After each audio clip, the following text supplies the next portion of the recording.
जय हनुमान ज्ञान गुण सागर, जय कपीस तिहु लोक उजागर, रामदूत अतुलित बल धामा। तुम्हारी मांग की सिंदूरी छटा, घटाओं से केश, दूध सा मुखड़ा, ऐसा लगता है आकाश में संध्या की लाली छा गई है और पूर्ण चंद्रमा भी उदय हो गया है। तुमको पाकर मेरे सारे स्वप्न पूरे हो गए, मैं संपूर्ण हो गया प्रिय।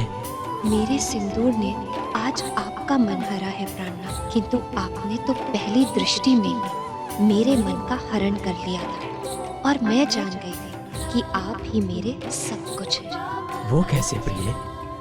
आपकी रुद्राक्ष माला को देखकर भगवान शंकर और माता पार्वती से मनाती हूँ कि यह माला सदैव आपकी रक्षा करती रहे और मेरी मांग का सिंदूर सदैव दमकता रहे।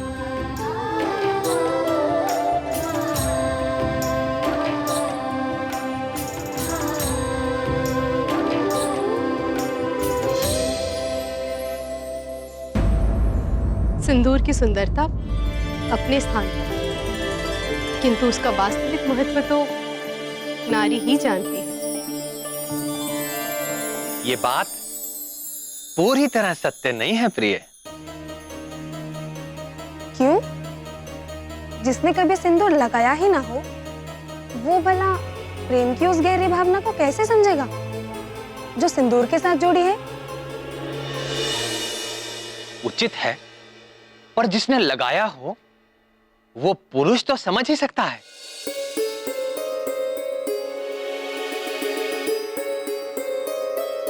हे अव्यक्त, ऐसा कौन सा पुरुष है जो सिंदूर लगाता हो?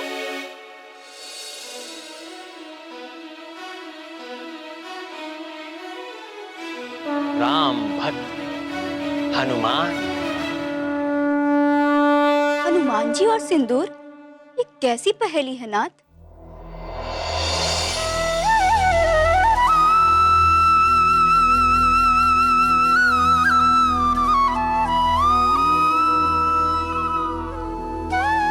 ये पहेली तो वो ही बूझे जो सिंदूर लगाती।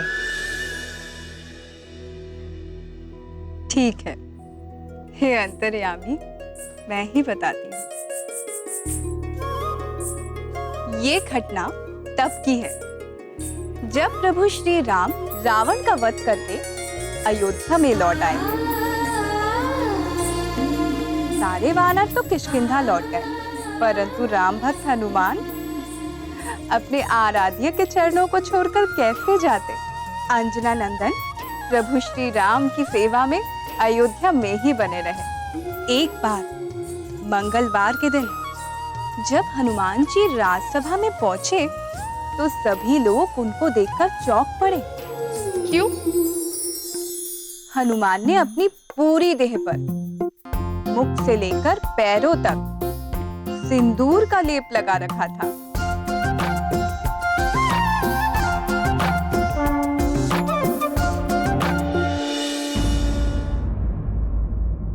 श्री रामचंद्र की, श्री रामचंद्र की, श्री रामचंद्र की, श्री रामचंद्र की।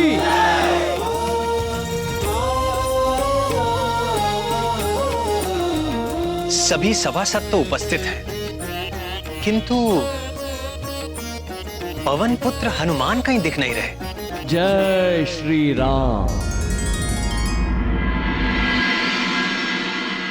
जय राम भक्त हनुमान, जय राम भक्त हनुमान, जय राम भक्त हनुमान। हनुमान की भक्ति निराली, सिंदूर से सब देह रंग डाली।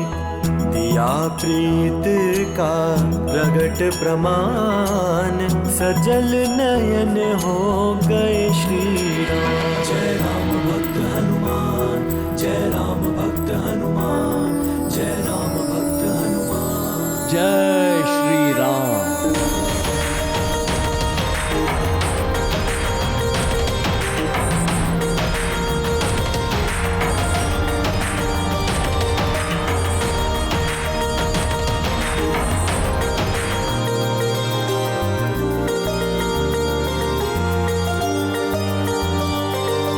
ये क्या महाबली, आज ये कैसा स्वरूप धारण किया है आपने?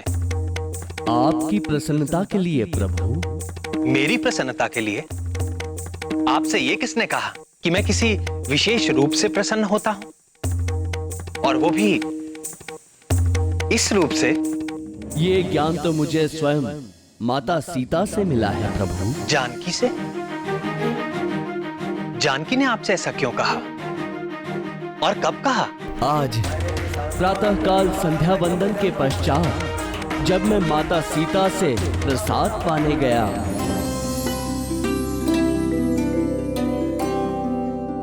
प्रणाम माते, भूख लगी है, प्रसाद दे माते। हाँ पुत्र, तनिक ठहरो।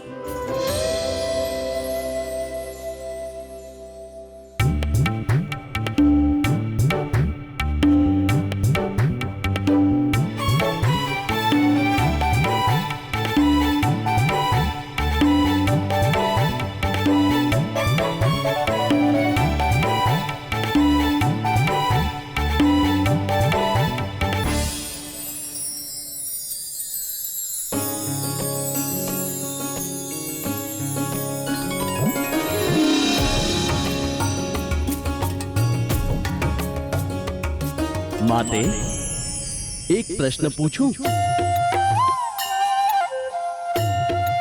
महाज्ञानी हनुमान हमसे कुछ जानना चाहते हैं। अवश्य पूछिए अंजना नंदन। माते, इस दिव्या के ना खुलने से आप इतनी व्याकुल हो गई और मिलते ही सदा की भांति प्रसन्न हो गई माते।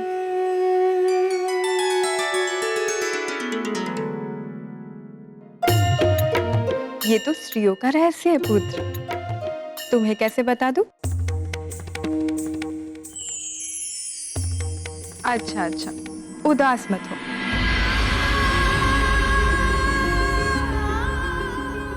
देखो, इसे सिंदूर कहते हैं आंजनेय।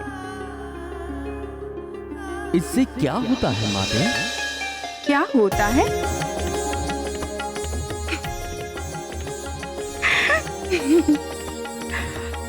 आप भी भोलेनाथ की तरह भोले हैं हनुमान। अच्छा सुनो, संसार की हर स्त्री अपने स्वामी के लंबी जीवन के मंगल कामना के लिए अपने मांग में सिंदूर धारण करती है, और मैं भी इसीलिए सिंदूर लगाती हूँ। इसे लगाने से आपके स्वामी दीर्घायु होते हैं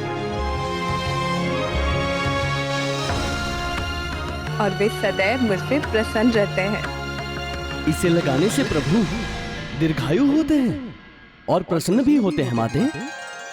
हाँ पुत्र, वे प्रसन्न होते हैं। धन्यवाद माते, आज्ञा दीजिए।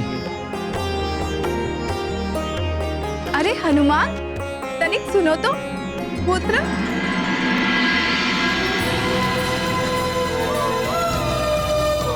श्री राम जय राम जय जय राम, श्री राम जय राम जय जय राम।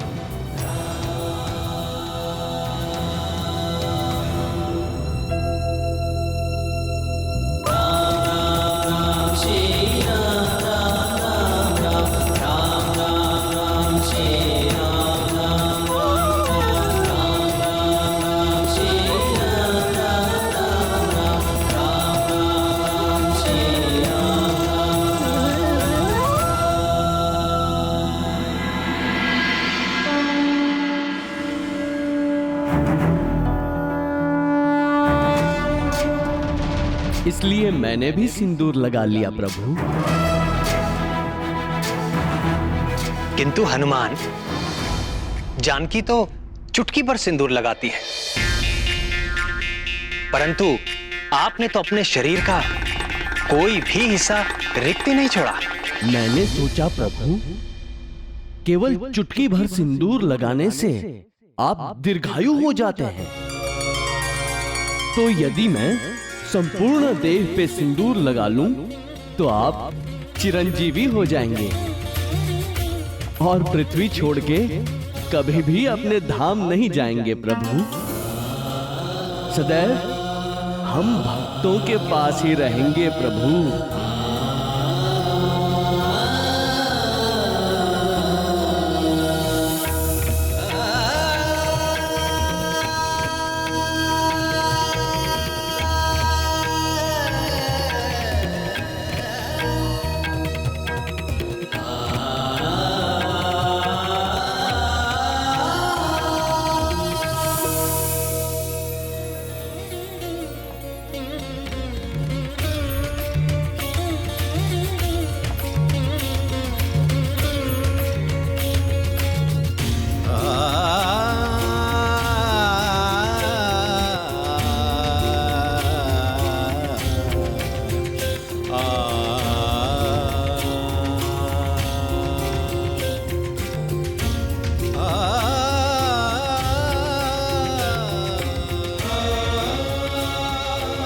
तुम्हारे हृदय की सरलता और भक्ति निराली है हनुमान।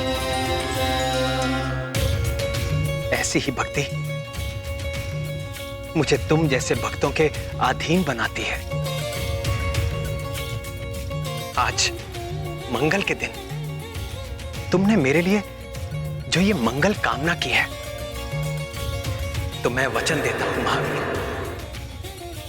कि मंगलवार को जो कोई भी तुम्हारे इस सिंदूरी रूप के दर्शन करेगा और श्रद्धा से तैल और सिंदूर अर्पित करेगा, उसके प्रति भी मैं वैसे ही कृपालु हो जाऊंगा जैसे जैसे कि तुम्हारे प्रति हो। जय राम भक्त हनुमान, जय राम भक्त हनुमान। पवन पुत्र का किया सम्मान, भक्तों के लिए लिया ये आन। जो हनुमत को रंगे सिंदूरी, राम करे सब इच्छा पूरी। जो हनुमत को रंगे सिंदूरी, राम करे सब इच्छा पूरी। राम करे सब इच्छा पूरी।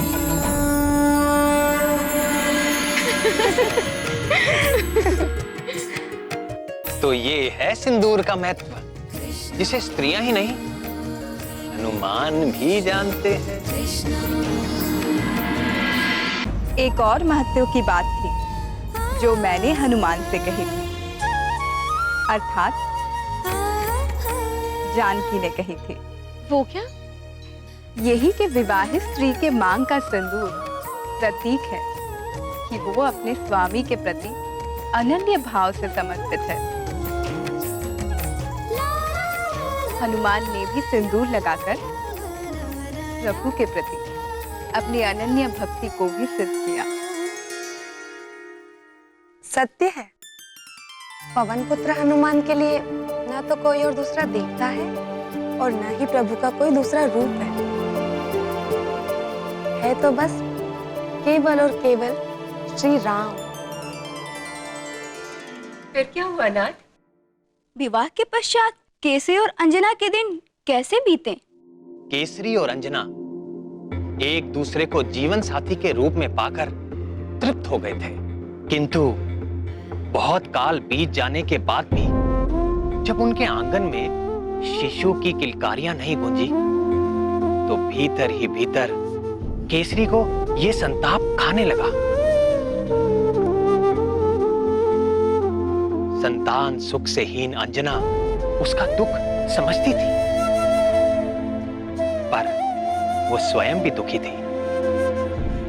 वो जानती थी ना तो संतान के बिना वंश वृद्धि हो सकती है और ना ही मनुष्य को पितृ ऋण से मुक्त किया जा सकता है। पितृ ऋण चुकाए बिना स्वर्ग का द्वार कभी नहीं खुलता। धीरे धीरे संतान का अभाव उन्हें हर पल खलने लगा था।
किंतु हे घनश्याम, अंजना को तो देवगुरु से पुत्रवती होने का आशीर्वाद मिला था। उसी कारण उन्हें पृथ्वी पर जन्म लेना पड़ा। तो फिर उन्हें संतान न होने का क्या कारण था? अंजना को यदि किसी साधारण जीव को जन्म देना होता तो कोई कठिनाई ना होती, किंतु उसे तो महाकाल भगवान शंकर के अंश को अपने गर्भ में धारण करना था, जिसके लिए वो आध्यात्मिक रूप से परिपक्व नहीं थी। पूर्व जन्म की अप्सरा अंजना स्वर्ग लोक से आई थी। स्वर्ग भोग विलास का लोक है, तप का नहीं। और अंजना को हनुमान को जन्म देने के योग्य बनने के लिए तपस्या की आवश्यकता थी। तपस्या? किंतु कैसे?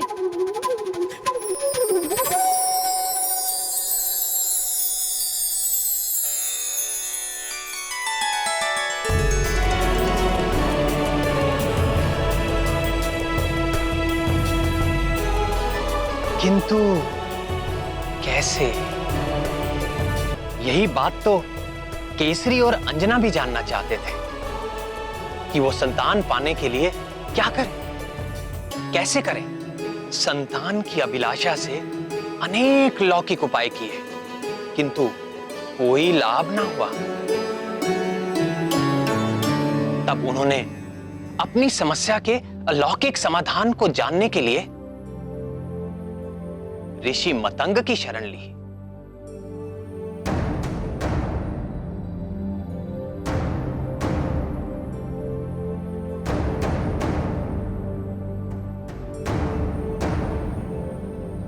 ये वही ऋषि मतंग थे जिन्होंने मेरे राम अवतार के समय परम भक्त शबरी का मार्गदर्शन किया था।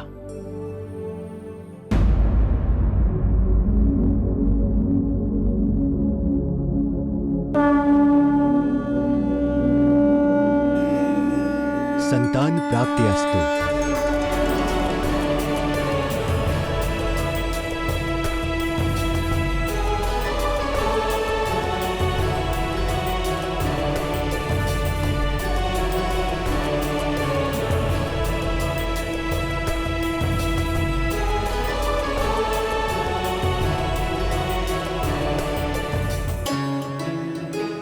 तुम दोनों ऐसे चकित भाव से मुझे क्यों देख रहे हो?